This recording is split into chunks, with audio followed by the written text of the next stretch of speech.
Welcome everybody to the first of the afternoon concurrent sessions, and this is Advancing Urban Water Management.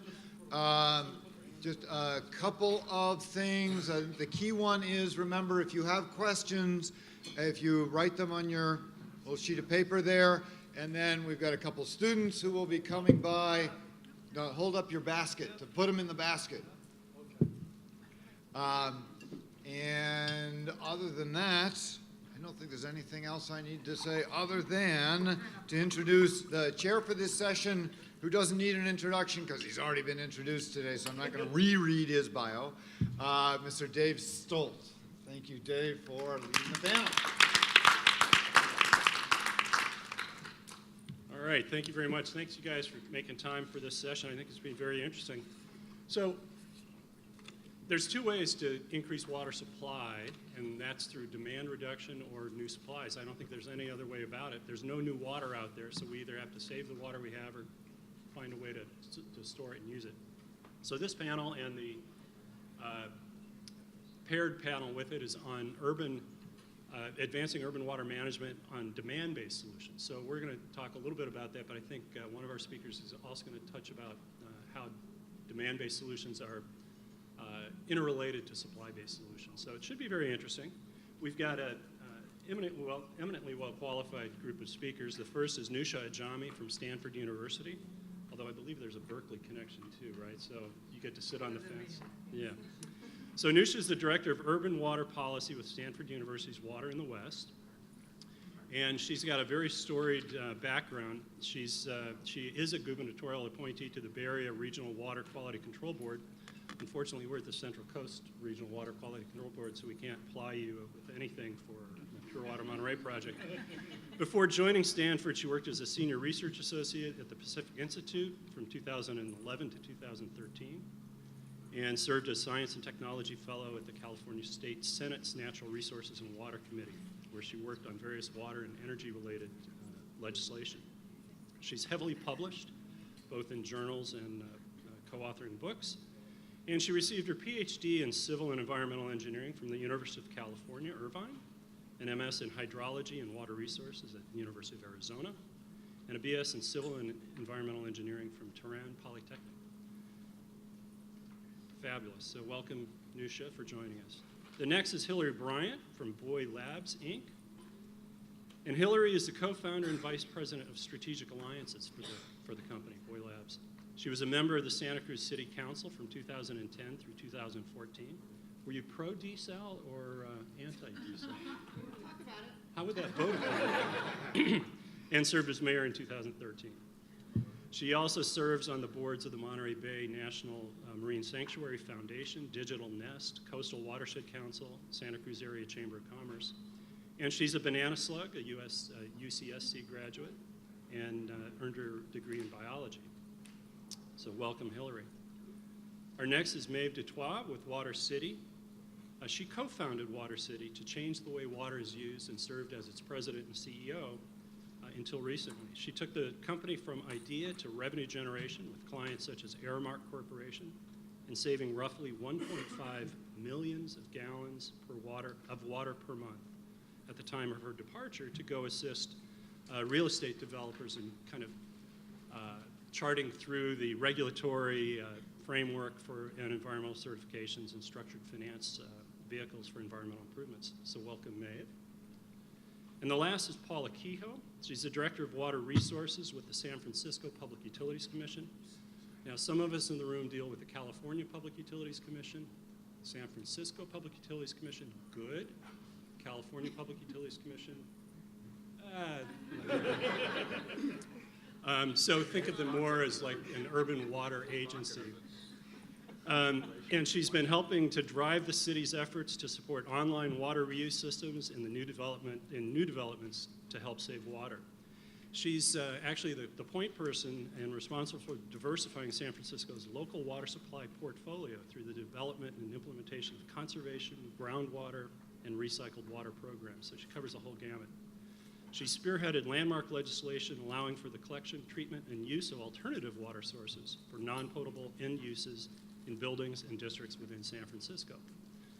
So it's a very, see, I didn't get your picture up. No one will recognize you when you get up here. So this is a great panel.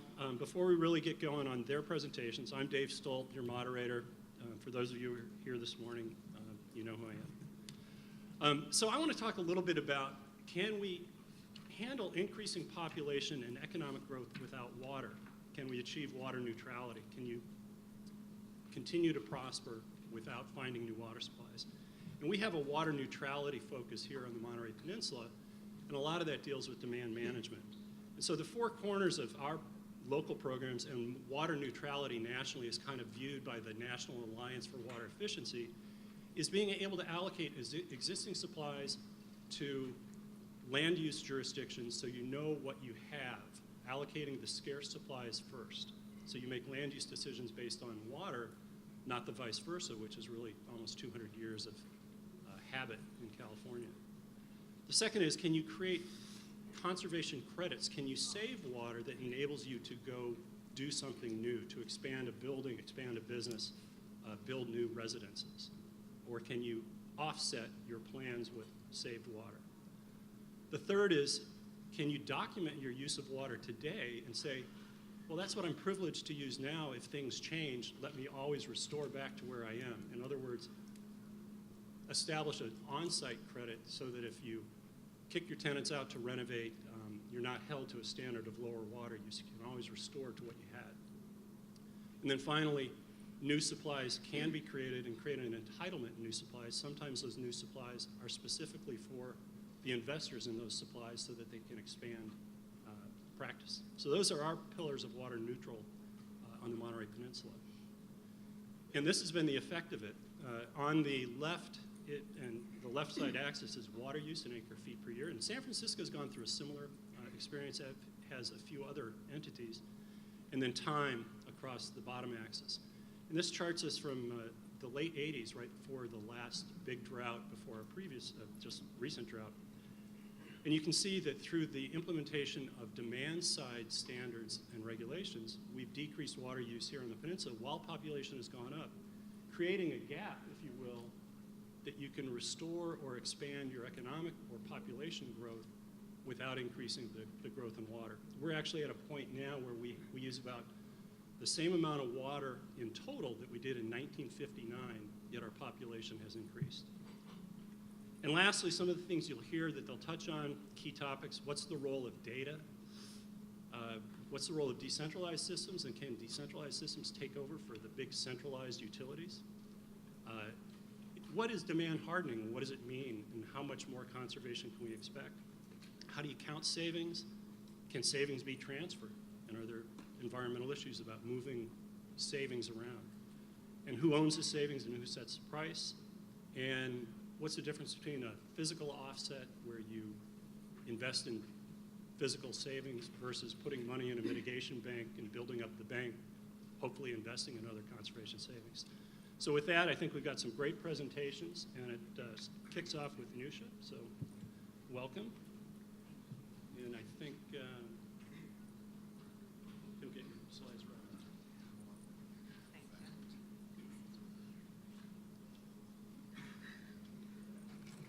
The room is cold enough, so I'm sure you're all going to stay away from it. Yeah, turn on, put another log on the air conditioner.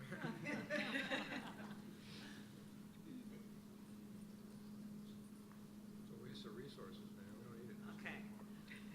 So I'm going to talk a little bit. First of all, thank you, David, for teeing this up, and Brad for making the slides work. I'm going to talk a little bit about data mining and using data in better managing our water resources. Oh, yes, sorry. Yes, absolutely. I apologize. So I'm going to talk about data and how data can help us manage our water more effectively.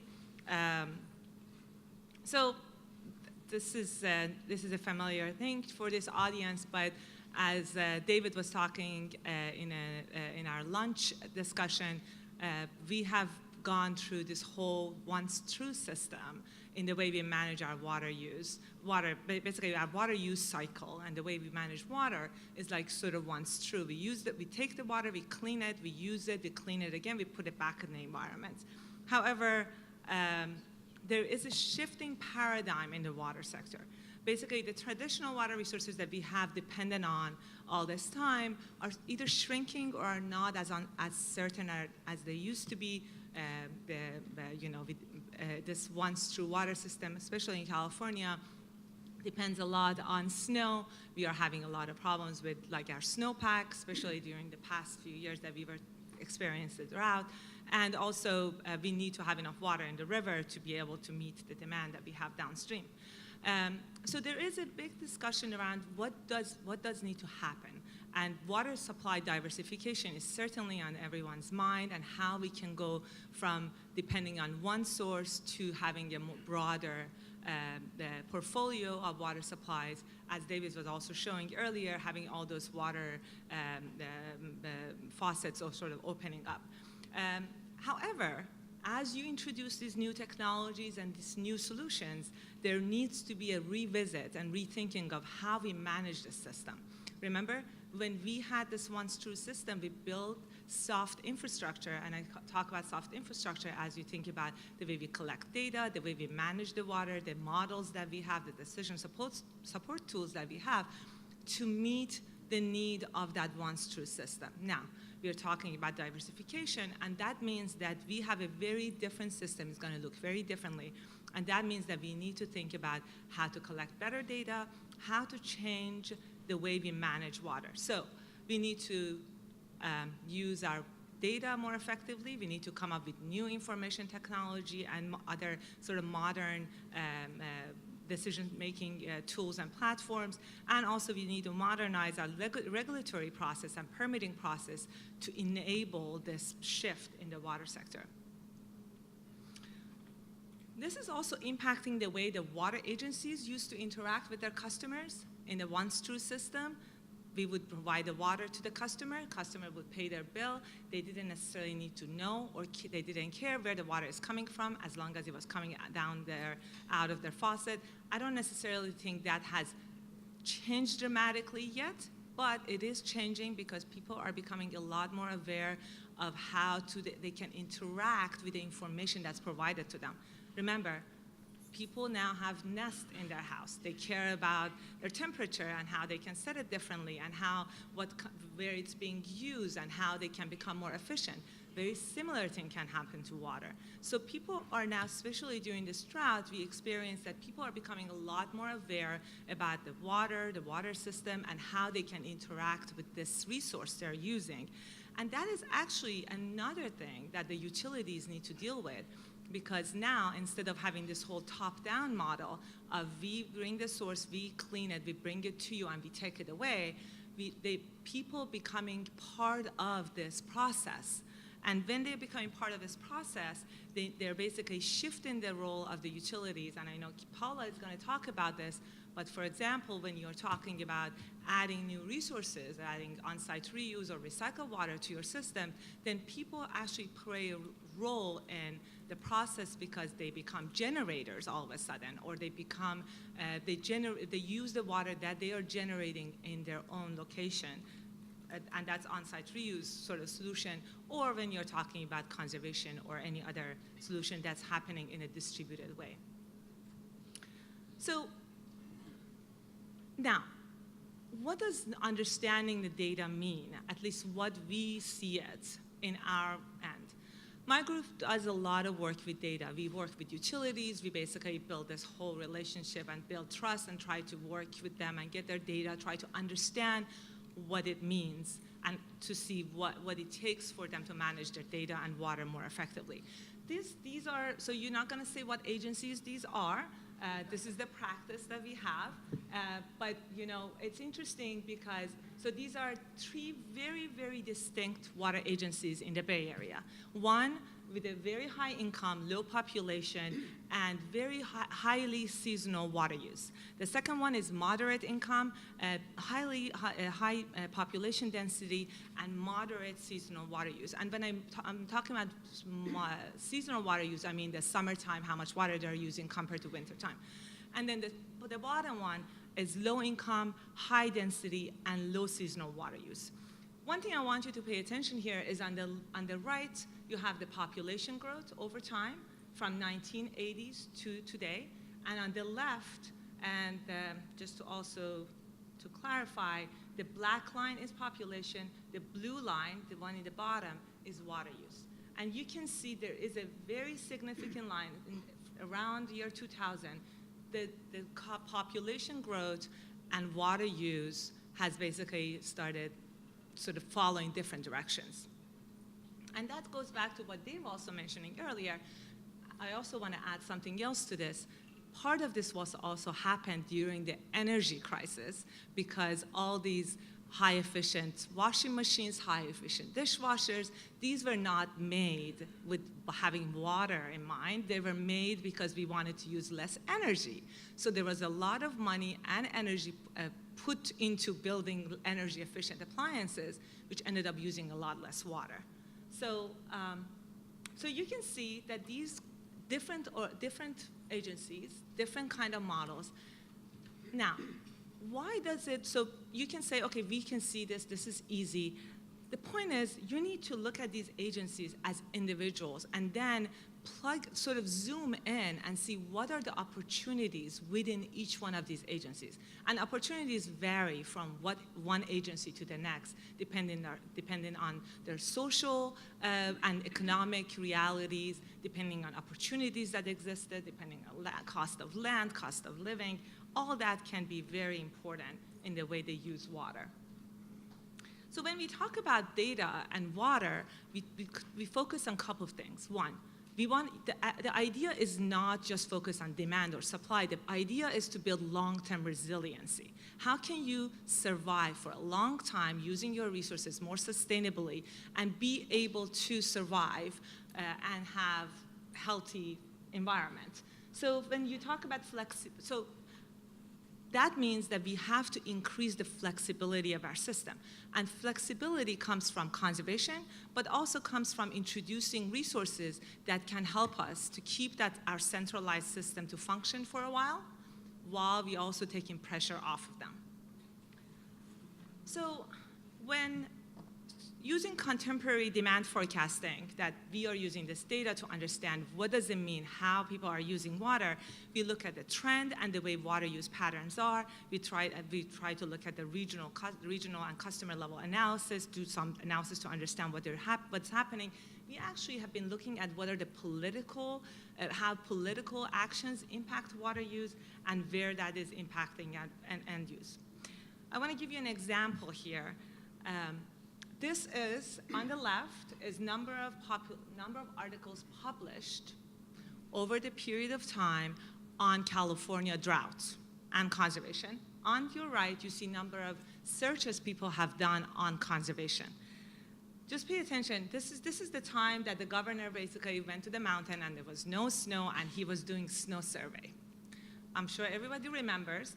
And that is when we started getting all these articles on the drought in California.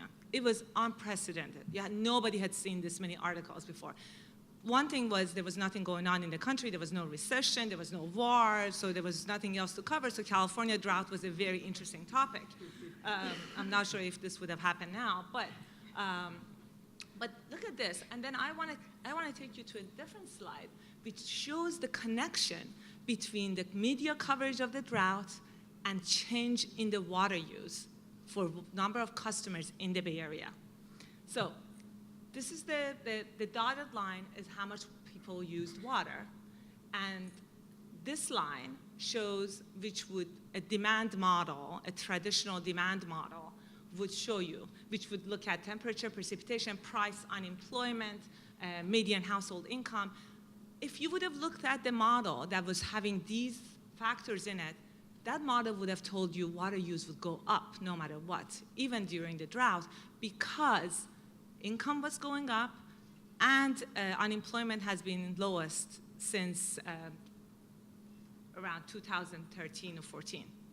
But what you see is as soon as you introduce media to the process, that is when you start capturing how people change their behavior. Some of you might say, oh, there was a mandatory water use restriction. Actually, the mandatory water use restriction started right here, which is not included in this graph. So that came later. So people do respond to awareness and public outreach. Another thing, before I wrap, I want to show you, this is Redwood City. We actually have permission to use this data, so I'm mentioning the city's name. They actually have AMIs, the automated metering system, in their city. And we have been actually mining that data, trying to understand what do people do, how do they respond to different factors and different forces in their city. And this shows the residential water use, and then I'm going to show you the commercial water use. And as you can see, residential customers, they responded to economic downturn. Obviously, their income was going down, houses being foreclosed, people were moving, and also they responded sharply to the media. Also, you can see how volatile this is, goes up and down. When you go to commercial water users, you see a different story. Economic downturn was the sharpest drop in water use in Redwood City. And then during the drought, they had a steady drop in their water use. It's not as volatile, it's a little bit less. But these things, you cannot do these analysis if we would have had analog meters. These are courtesy of having a smart meter of giving you 15-minute data.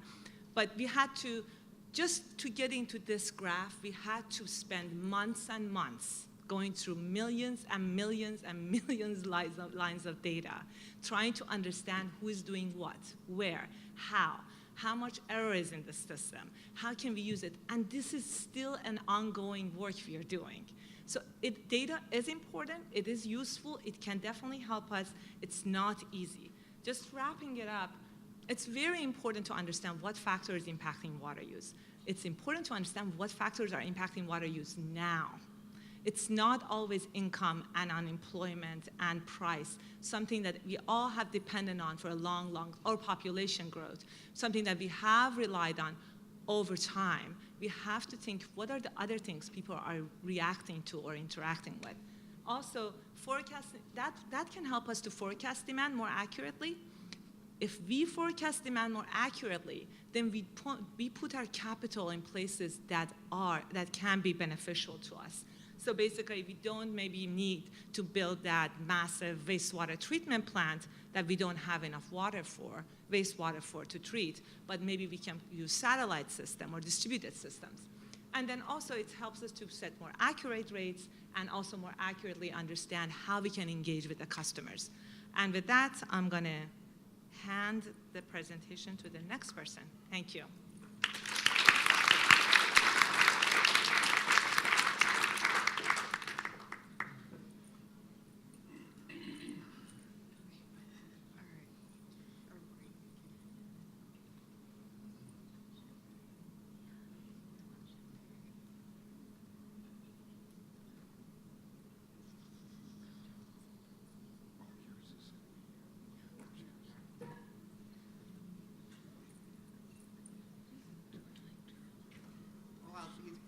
I'll say it was so great at lunch because to hear David Sedlak, you have to know about the company that I work for. My co-founder, when we started this, the very first thing she said before I started to work with her is she said, you have to read Water 4.0. And so that was the first book I read to sort of really dig into this water problem. But to the discussion of desal, I think it might be helpful to give you a little bit of background before I dig into my talk. Because it seems to come up a lot in my life.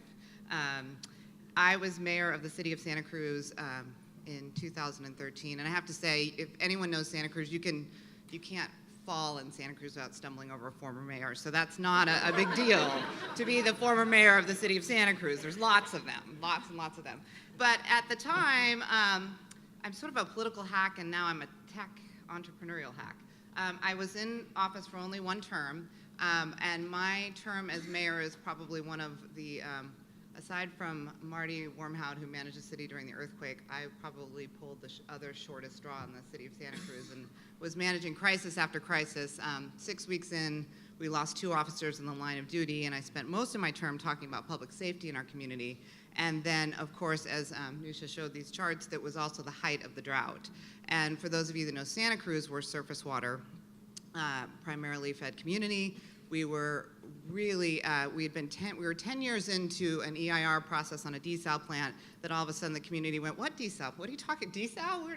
We didn't hear anything about desalination, and we went through a very tough conversation with our community around desalination and building, whether we were going to build this infrastructure or not. And in the end, we really took a pause on that for a variety of reasons. So not pro-desal or anti-desal, but really the community stepped back and looked at how we were using water and resources. And when I left office, I'm not sure that I left anything better than when I started.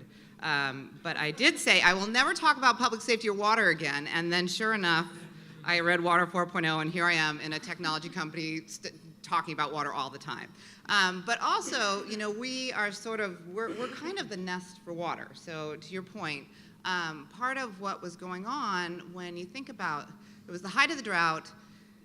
My co-founder came to me and said, I've got this idea about building this technology product around giving people control of their household water and understanding water use. And then, of course, we started building this thing, and hardware companies are hard, and then it starts raining. And it's raining and raining and raining, and we're like, oh, well, there goes the drought. But we really had to rethink, you know, how do we want people to engage with water, and why do we want people to think about that? And just having the information around water is something that, you know, for those of you in the utility side of things, when you send somebody a bill and it's CCFs on it, how many of your customers really know what a CCF is?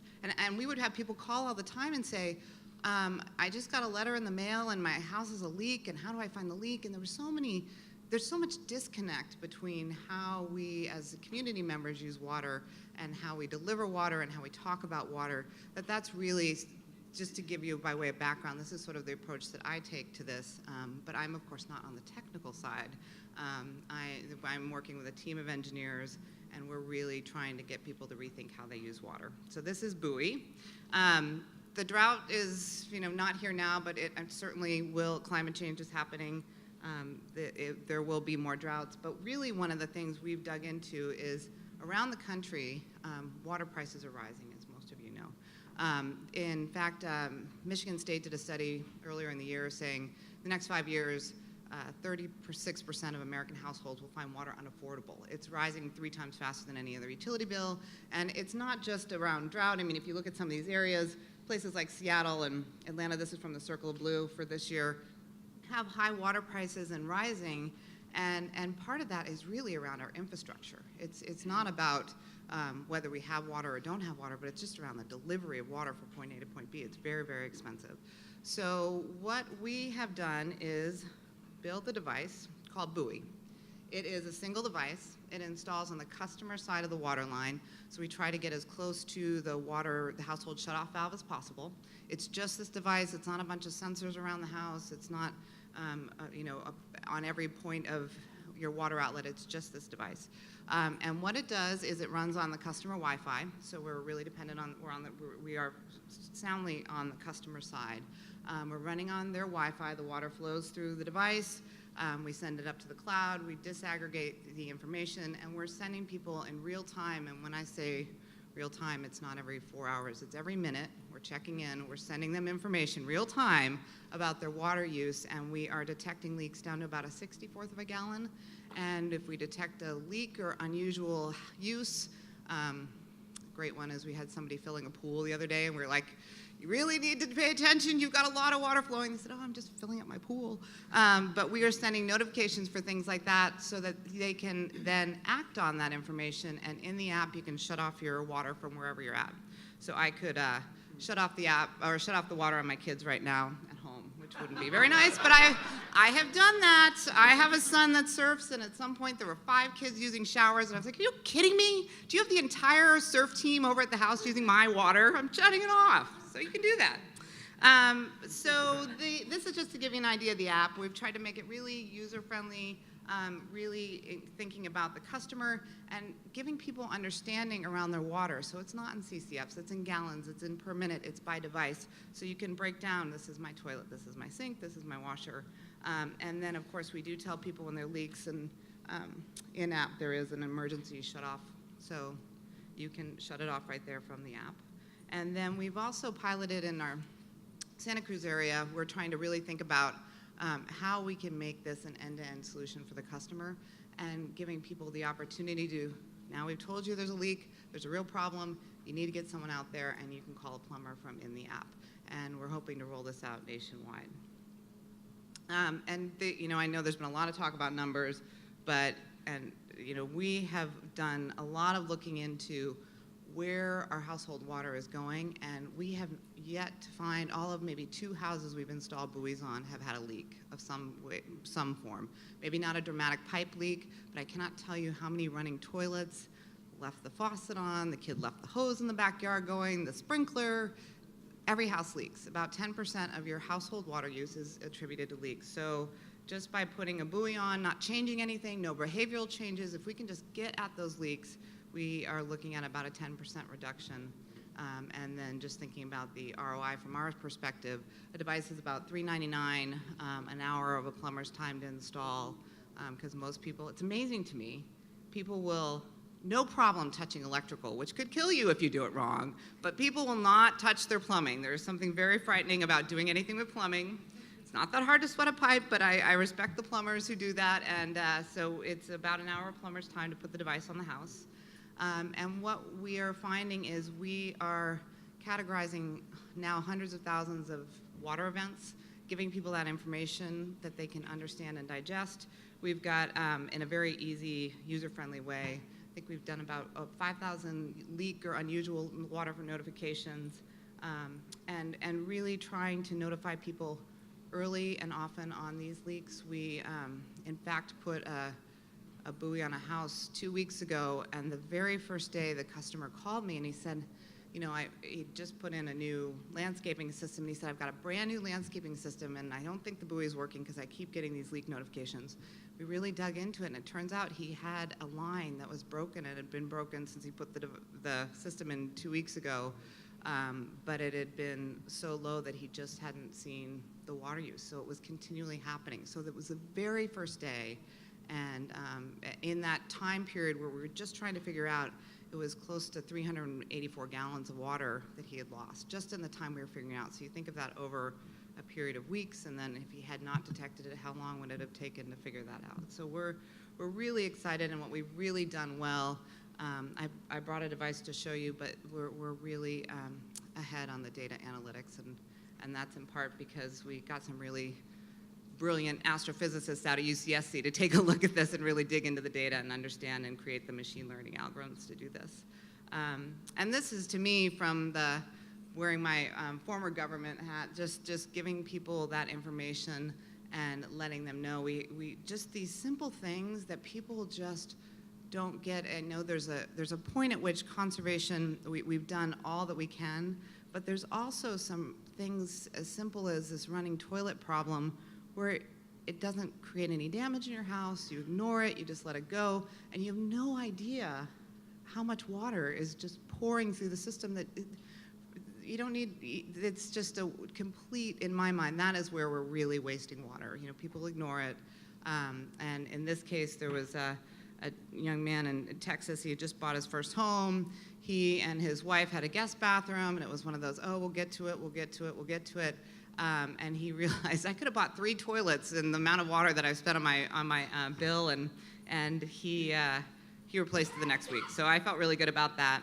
And currently, just to wrap up, we've got a couple of pilot projects going, one in Colorado Springs and another one in Texas, some large-scale pilots there. We have 200 units out in the field. We're releasing our production units at the end of this month and shipping 1,200 devices by the end of this year. So we're really scaling up and very excited about engaging more people in how they use water. So thank you.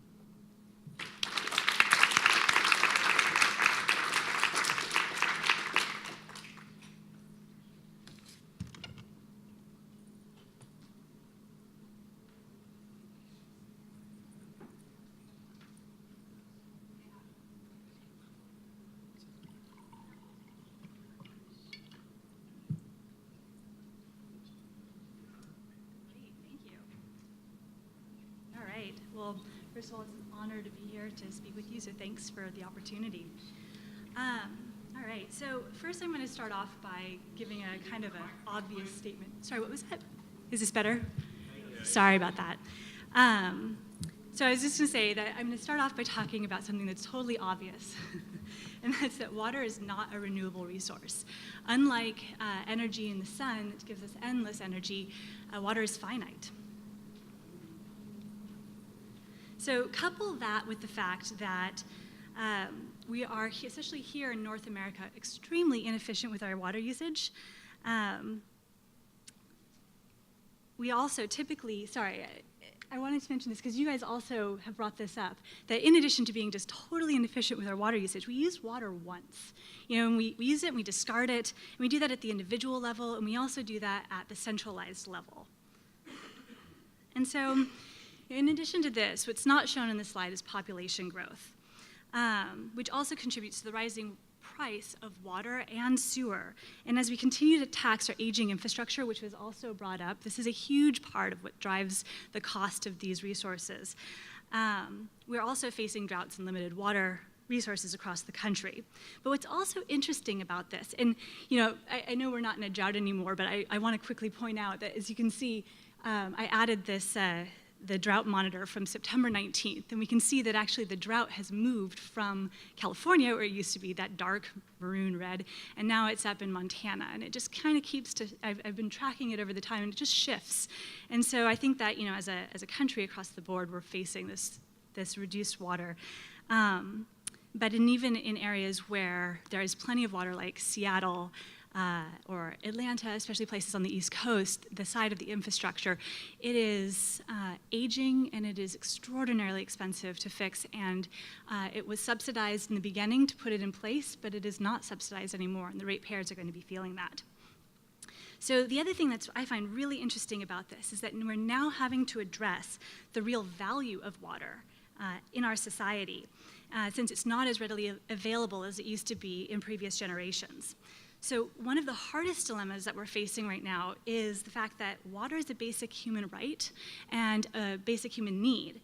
But in addition to that, it has extraordinary economic, environmental, and societal value. And so balancing these issues are really the crux of our time.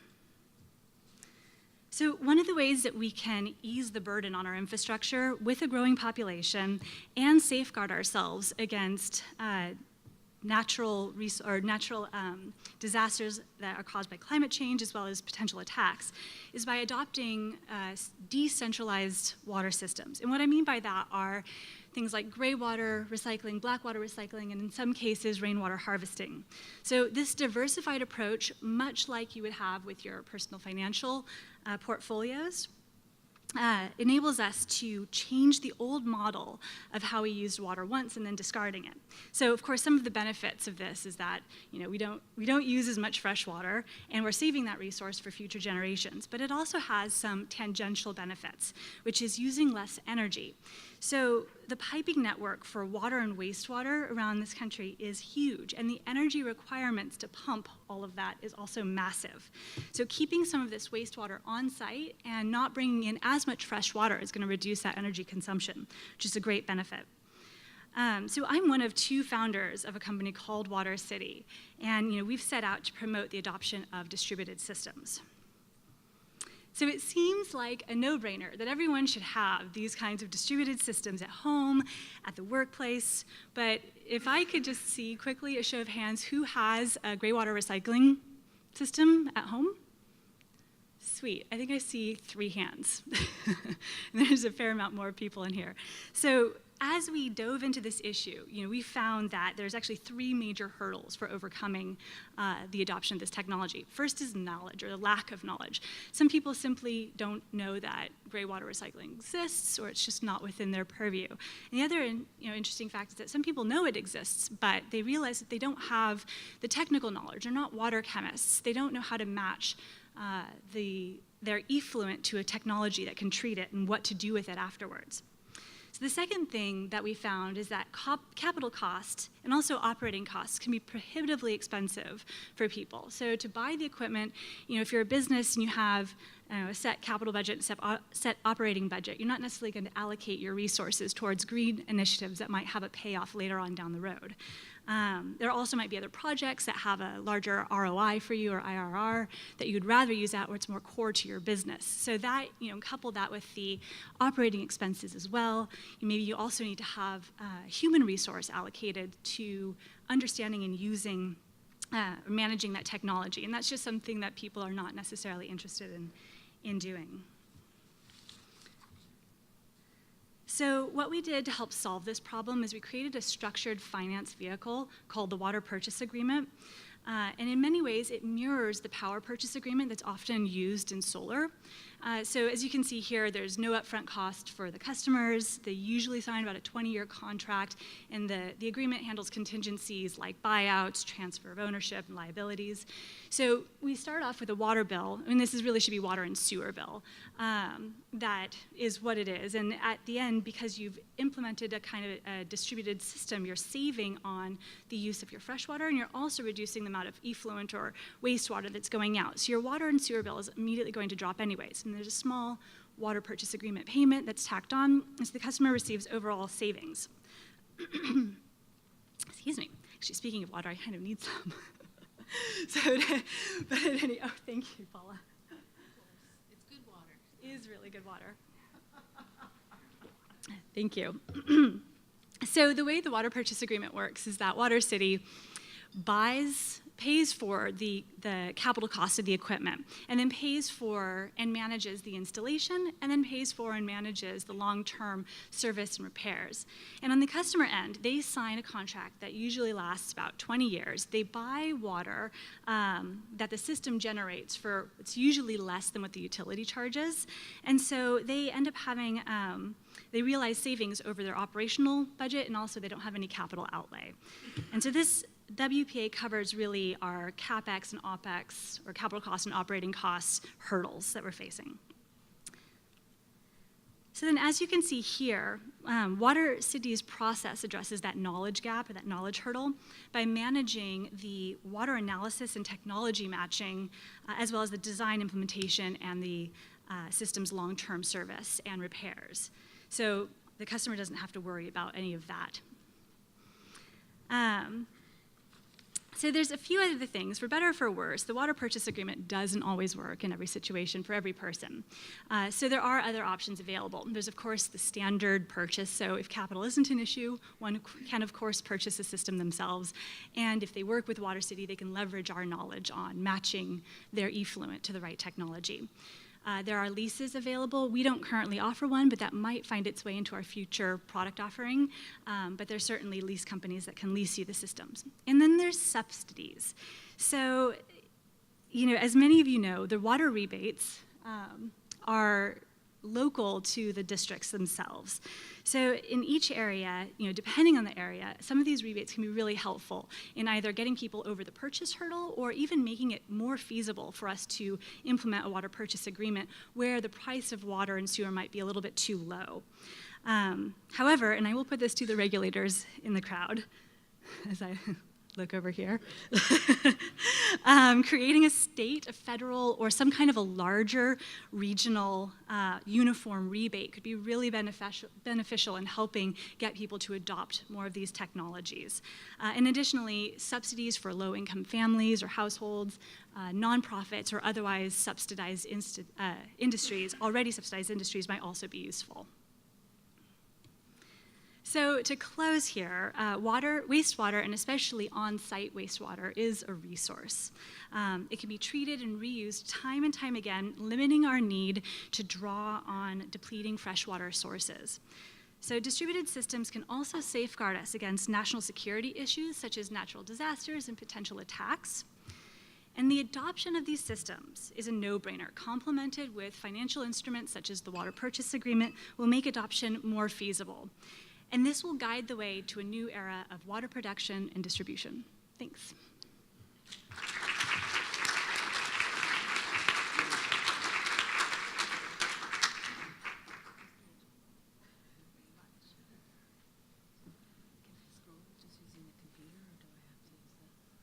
You can just use the computer. That works fine.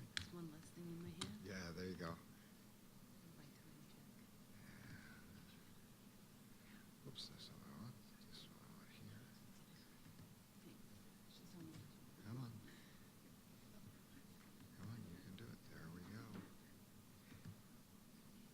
It's all yours. Great. Thank you. Good afternoon, everyone. It's great to go last today because everyone's teed up my presentation really well for me.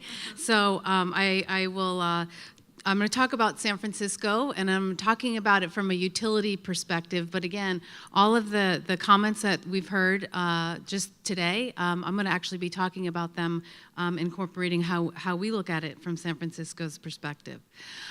So just quickly, the San Francisco Public Utilities Commission, I know people think not California Public Utilities Commission. We're part of the City and County of San Francisco. We're a municipal public agency, and we provide 3 utility services: water, power, and sewer. Within our water enterprise, we serve 2.7 million people in the San Francisco Bay Area. Within our power enterprise, we generate both hydroelectric power as well as solar power. Mainly that's been historically used just for municipal operations, so if you fly into SFO, we're providing that power. However, now we're moving into the electric residential market. And we also operate a sewer enterprise, and in San Francisco, we have a combined sewer system, so we collect both sanitary as well as stormwater. We treat that water, and then we discharge that to the San Francisco Bay and Pacific Ocean. So San Francisco's regional water system, David at lunch teed it up really nicely for me as well. It's a similar system to New York City's system. 85% of our water comes from the Tuolumne River, which is stored in the Hetch Hetchy Reservoir located in Yosemite National Park. We obviously rely on snowmelt for that water supply, but we also have local Bay Area reservoirs. So we have 5 Bay Area reservoirs, which are located in the East Bay as well as the peninsula. And we blend that water, which most people think we're just drinking pure mountain water, but actually we're blending all of those water supplies, and we're serving our 2.7 million customers in the Bay Area. So all of San Francisco, as well as all of San Mateo County, portions of Santa Clara County, as well as portions of Alameda County. Many portions of our system were built in the early 1900s. In San Francisco, it goes back to the 1800s. And also, as you can see, those 3 red lines, those red lines are earthquake fault lines. So our regional water system is potentially vulnerable, again, as it's crossing 3 major earthquake faults. So what we've done in order to respond to both an aging and potentially vulnerable water system is that we've implemented a major capital improvement program. We had to actually go to the voters of San Francisco in 2002 and ask the voters, will you allow us to take money out in the form of bonds to fix our infrastructure? And the voters agreed. We also had to tell them at that time that their rates were going to triple over time in order to pay back that investment. And they agreed, and so we were able to move forward. So today we're about 95% complete with that program. It's about a $4.8 billion capital improvement program, a very, very large program, fixing dams, pipelines, pump stations, tanks, very, very significant infrastructure, again, throughout the whole system. We also committed to diversifying our water supplies, and that was an important part of our whole program. And so what that means is that we're actually developing local water in San Francisco. And so we have a number of programs and a number of ways that we're doing that. We have a conservation program, we have a groundwater program, we have a recycled water program, and we have a non-potable water program, which is what Maeve was just talking about, decentralized water systems. So I'm going to talk a little bit more about each of these efforts. But conservation didn't just start in 2002. Actually, the utility started conservation and was very serious about conservation when we came out of the 1987-1992 drought.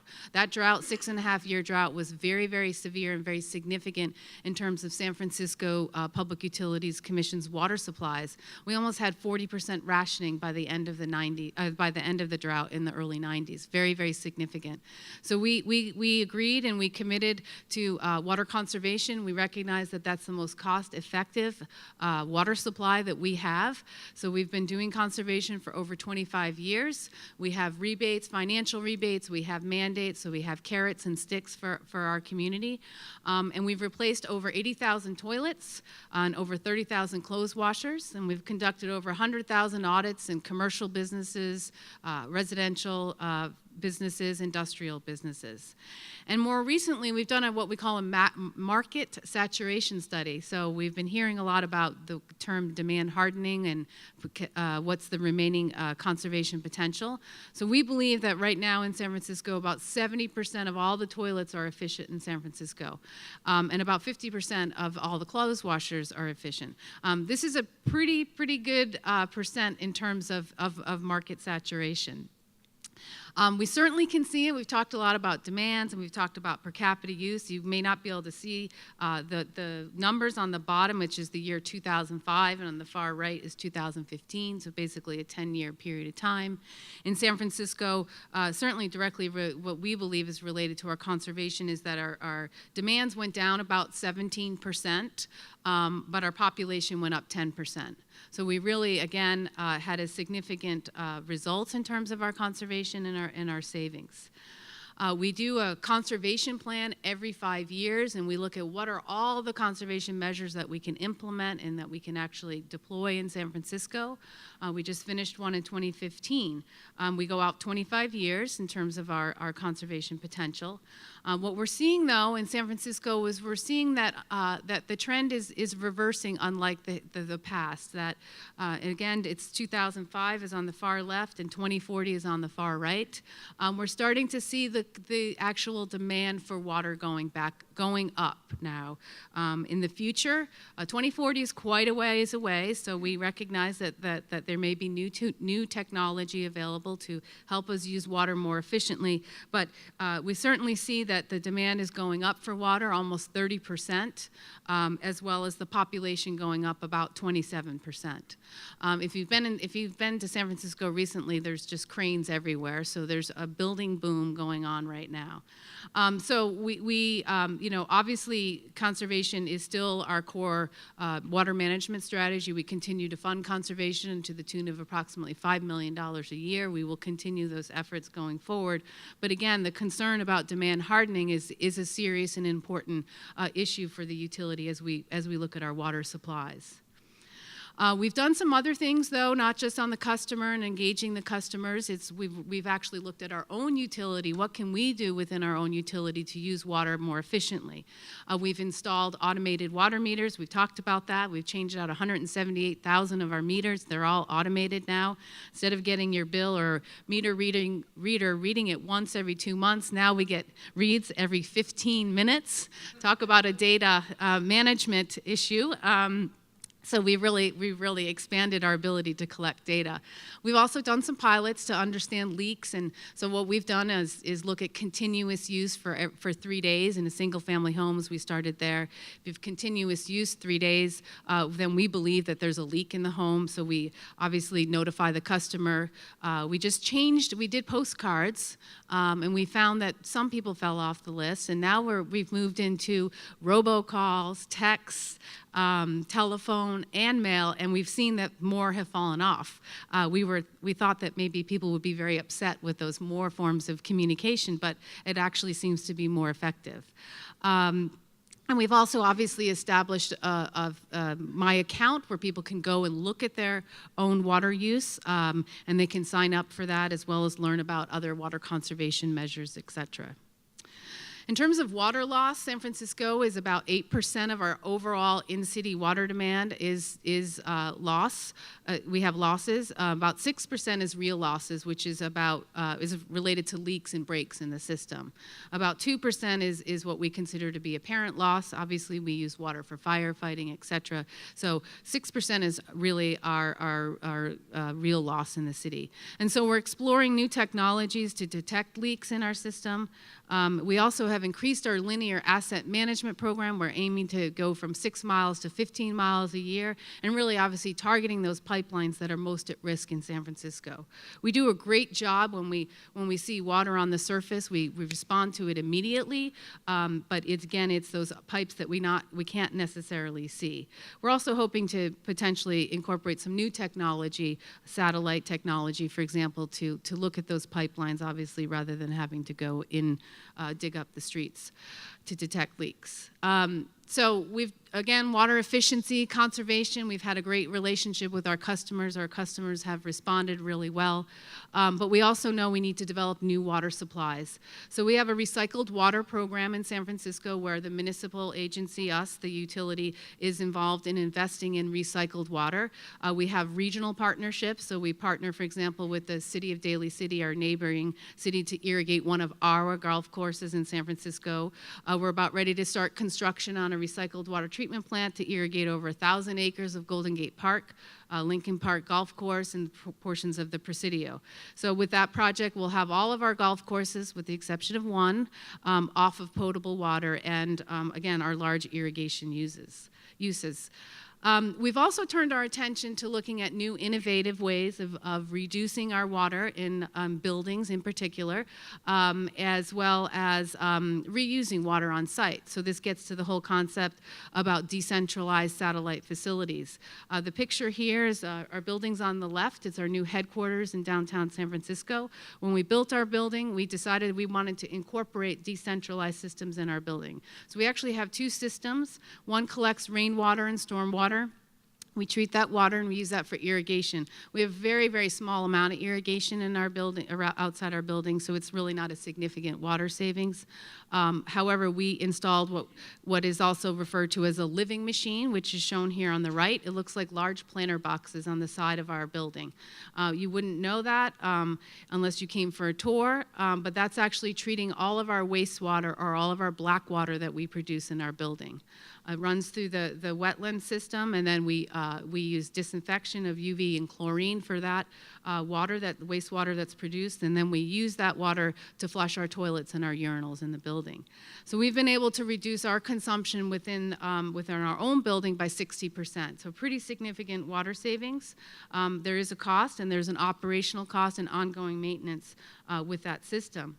But what that's led to is actually we had a voluntary program where we allowed other new developments in San Francisco to collect and treat their own rainwater, gray water, black water, stormwater on site. In 2015, however, one of our Board of Supervisor members, who at the time was Supervisor Scott Wiener, who's currently Senator Scott Wiener, he instituted an ordinance to require a mandatory on-site reuse for all new development over 250,000 square feet in San Francisco. So all the new development that you'll start seeing, the new ballpark, I don't know if you've read the Chronicle this morning, but the Giants are expanding. Those types of properties, Warriors Arena, have to treat their water on site for toilet flushing and irrigation. Our decentralized systems, though, are integrated with our centralized infrastructure, so they're not off the grid. They have to have potable water for backup, makeup, and obviously the water has to be sent to the sewer if it doesn't meet water quality. And we have a whole conversation we could have on public health and water quality. We've done a lot of research, and we're leading a national effort on that. I don't want to spend too much time. But this whole thing really has required the utility to really establish a new utility business model for ourselves. We are now allowing the private sector and other public buildings to do the same service that we normally have done. So we could talk a little bit more about that. We look forward to future innovative technologies that are more energy efficient and water efficient for these kinds of systems. But we also are we're also developing local groundwater in San Francisco. We're blending groundwater. We've just started that project on the west side of San Francisco. We've got a groundwater basin. We're extracting water about 140 to 400 feet below the surface, and about half of the city will receive that groundwater blend. We're exploring purified water or potable water reuse. We recognize that we still need to look to the future. So we're later this year, actually starting in January, we will actually take the water that we've been producing for our toilets, for recycled water, and we're going to treat it to potable water, drinking water standards in our building. That project is just an R&D project, and we welcome all of you to come for a tour. But we recognize that we need to start thinking about purified water. We also have a number of regional partnerships with our wholesale customers in the San Francisco Bay Area to assess purified water. And again, in terms of regional partnerships, we have a Bay Area Regional Reliability Study. We work with 8 water utilities in the San Francisco Bay Area, serving over 6 million residents. Many of our systems are actually connected through interties, so we can currently move water around the Bay Area. We've studied desalination for over a decade. We know it's feasible. But we're also, again, looking at other opportunities to leverage existing facilities and potentially build new facilities, again, to bolster our regional water supply and increase our reliability as a whole. I'm just almost done, so, but I just want to touch on the recent drought for us. You know, that really posed some unique challenges for us in San Francisco. I forgot to mention our residential per capita, but I'm going to mention it here. When we started in 2013, our residential per capita was 49 gallons per person per day. Pretty low, you know, and then we had to, you know, obviously respond to the governor and the call for the drought, and so we asked for voluntary reduction among our residential and commercial businesses, but we put on mandatory reductions on our irrigation customers. But we had tremendous response, and in 2016 and still today, we're down to 41 gallons per person per day, residential per capita, which is one of the lowest per capita rates in the state of California and almost half of the state average. So we're not stopping there, though. We also know we need to develop additional drought supplies. We have a conjunctive use in lieu recharge project that we're working on, where we're balancing surface water with groundwater, which will provide 20 billions of gallons of water. This is my last slide. And I saw him stand up out of the corner of my eye. And so just finally, you know, obviously it takes a lot to manage our water supplies. We need to continue to do work. We need to continue to make investments. We have a no regrets approach. You know, we need to do conservation. We need recycled water, groundwater, on-site non-potable water systems. But we also need to maintain public engagement, need for new utility models, innovative technologies, and of course, foster collaborations and regional partnerships. So thank you very much.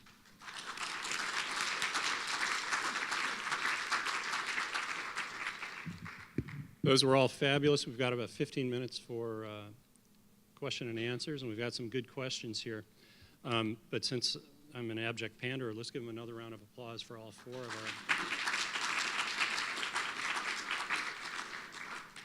So this question goes to Paula, but really could go to everyone. And the interesting thing we've seen about conservation activities, some conservation activities permanently reduce the flow of water into the infrastructure. Some decentralized water recycling may recycle for a while, but eventually that water is returned. A buoy, for example, if you curtail losses, they weren't finding their way back into the wastewater system anyway. They're going, you know, off into the ether. So this question is, can you comment on over-conservation? This is where Taj, you know, his success at Soquel Creek's worked, they get over-conservation. Where not enough wastewater is produced to drive the system, marking a limit on conservation potential. Is there a limit? I know there's demand hardening, which you talked about. But. Well, certainly in San Francisco, we again see our demands going back up. So we've had some flow issues in terms of odor. That also could be a result of how our sewer system was designed in terms of how the water can flow. But again, the savings that we're going to see, or the reduced flows from to our wastewater system, is all as a result of the plumbing code requiring these efficient fixtures. So if we're thinking about changing and adding more flow to the sewer system for any other reason, we'd have to change the plumbing code. And so I think that what that means is that we need to rethink our wastewater systems and how they're designed and how the water flows through our wastewater systems. Great. Anyone else? I'll just add that we do actually talk about this a little bit in my team, which is what is the next generation of wastewater treatment plant and how they need to look like. And we have done some research to figure out who is working on it, and we haven't found any papers out there, but there might be a lot of people working on it. But they are definitely not going to look like what they look like right now. Great. So we've got a couple of business representatives as well as utility and academic. But let's talk about return on investment. Where do you think the greatest return on investment is if you have limited capital? Is it new supplies, including both recycled and expansion of storage? Is it waterless, I'm sorry, can't even read this. Well, let's talk about data and AMI information, investment in smart meters and so forth. Water loss targeting. So that 8% or whatever you have, or decentralized, whether it's recycled supplies or on-site reuse? Where's the best bang for the buck? Let's start with Maeve, since you grabbed the microphone first. I'm a little partial, but I do think that the biggest bang for your buck, so to speak, is in decentralized systems, at least at the individual scale. I'm not speaking for how best ROI for centralized systems might be, but in terms of the everyday person or the everyday business, I mean, you can have the greatest volume and with the pricing, and especially as pricing will increase over time dramatically, as we know, I think that that's probably one of the areas where you will see the biggest return of your investment. Anyone want to counter that? I actually want to say, you're right, but I think first understanding what is happening in each region is the most important thing, and I don't think it's one solution for everyone. That's why I think understanding use data and managing what's going on is much more important than building the next big thing you can, and then building from there. How it's going to look like, and then think maybe you should actually put decentralized system. And I think decentralized system, thinking about it, also provides an opportunity to cost share, provides a cost share opportunity for the utilities, because part of that cost is covered by the customer. And provides some sort of engagement with the customer, what it takes to generate water. Great. Now here's a couple of questions specific to the Bowie product and Water Cities product. Obviously, you've created some curiosity. So Maeve, we'll start with you. Are Water City systems affordable for individual houses as well as large buildings or corporations? Yeah, that's a really good question. Right now, the technology that's available is really more well suited in terms of the volume of water that one must process, the cost of water and sewer, and the price of these systems. So right now, looking at those three factors, it's more well suited for large water users, which means typically large businesses. At the home scale, it's not quite there yet, but I think that over time, as technologies develop and also drive these prices down, we'll see it becoming more adopted at the individual level. Great, and there were a couple of questions along that line. I think you answered them both. Looking at the Bowie system, there's a question about how much is the system if we plumb it ourselves, and I think I actually heard you say it's about $300 and some odd dollars before the plumber. It's $399, and we look at it, I mean, to the cost discussion, it's about empowering people and giving them that information and knowledge. If you don't have an understanding, even with how utilities are moving towards AMI, it's still, the granularity that we can see people's water and the information we can give back to them is pretty amazing and profound, and has just another level of, it's because we're running on their Wi-Fi, so we can do those regular check-ins, and 15 minutes is great, but every minute is giving you even that much more, and we're identifying all those sources, so you can make decisions. Should I, if I'm going to hit the next tier, if my water gets this expensive, should I do this, or should I use my water for this? It just allows you to make the choice, as opposed to sort of guessing as to where you could perhaps conserve next and best. Can I just quickly add something? I also think that, I just said that these decentralized systems are really well suited for the large businesses, but I think the Bowie system, for example, is the perfect solution for the households in terms of that ROI as well. I mean, there you will see a ton of savings, and I can think of endless, in the Monterey Peninsula, endless cases of thousands of dollars of water bills because of leaks, and the ROI right there in 1 month can pay for this system and then some. So I think that it is actually a combination of things. And it also is as we move towards the decentralized systems, you have to know how you're using your water to understand how best to choose your system that would work for your home too. So, but to the question, it's $399 for the device, and we found it's about anywhere between $100 to $250 for a plumber to install. But I can install a Bowie myself, so it can be done. Well, while we have you two, let's go to a razors versus razor blades approach. From a business perspective, it seems that Water City's approach is the customer doesn't make an investment and they get the benefit of lower cost over time, and you, as an investor, gets a continuing revenue stream. So you've sold the razor blade in that you have to keep coming back and making an expenditure, whereas Bowie is kind of the the razor purchase. You buy it once and you get all the information, but what does the buoy company get out of it on an ongoing basis? What's your recurring revenue stream?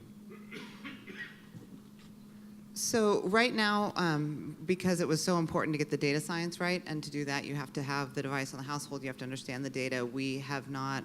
We've been giving everybody a subscription free for life. I think we'll certainly move towards a subscription-based revenue product in the future. But again, if you can't get the data right, you can put. There's a lot of devices out there right now. There's a lot of ultrasonic clamp-ons and a variety of different things that you can look at the water. But to us, it was really important to do that first and do that well and be the best at that. So that was the thought behind, everybody that currently, even today, you can still purchase your buoy and get your lifetime subscription, but then that will eventually go away because from the business perspective, the value is in that data. All right, we'll let you off the hook after these two. And people are doing some thinking, and I think I know exactly what the answers are going to be, but one person suggests rental or temporary use of a buoy system to promote retrofits and conservation, to learn something about my water use until I learn enough to know that I've got a problem, go fix it, and then give you back your device.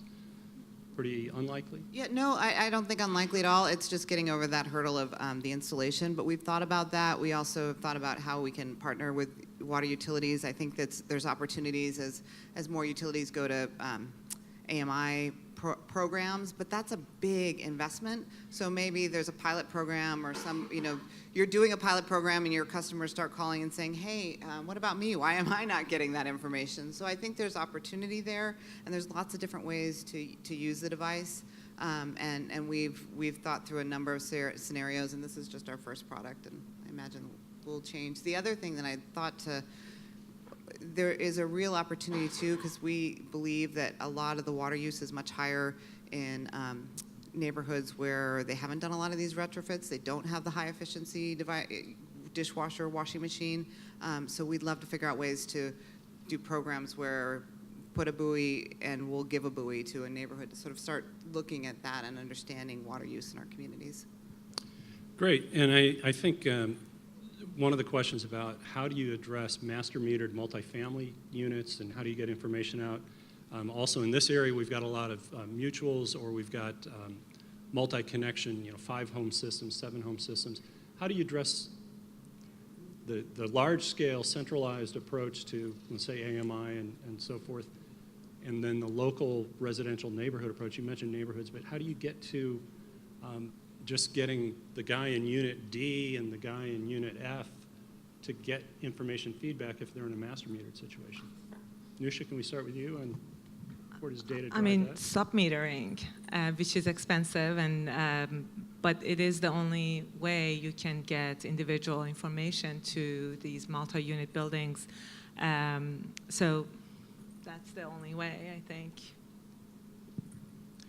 Okay, well, we've got about a minute and a half left, and we'll give so there's always somebody with a post-apocalyptic outlook on things. And we'll just take what's that?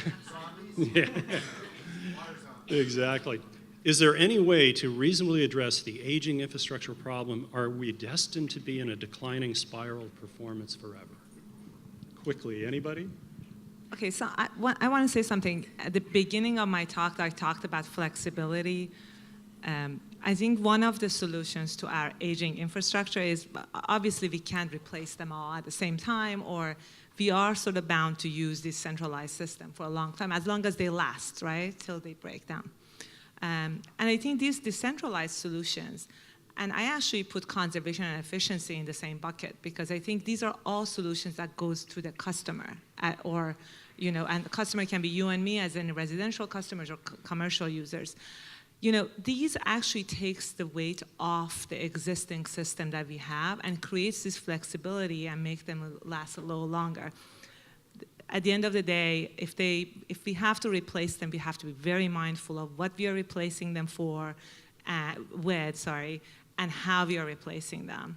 And that is really essential. Well, great. Let's give another round of applause to a great panel.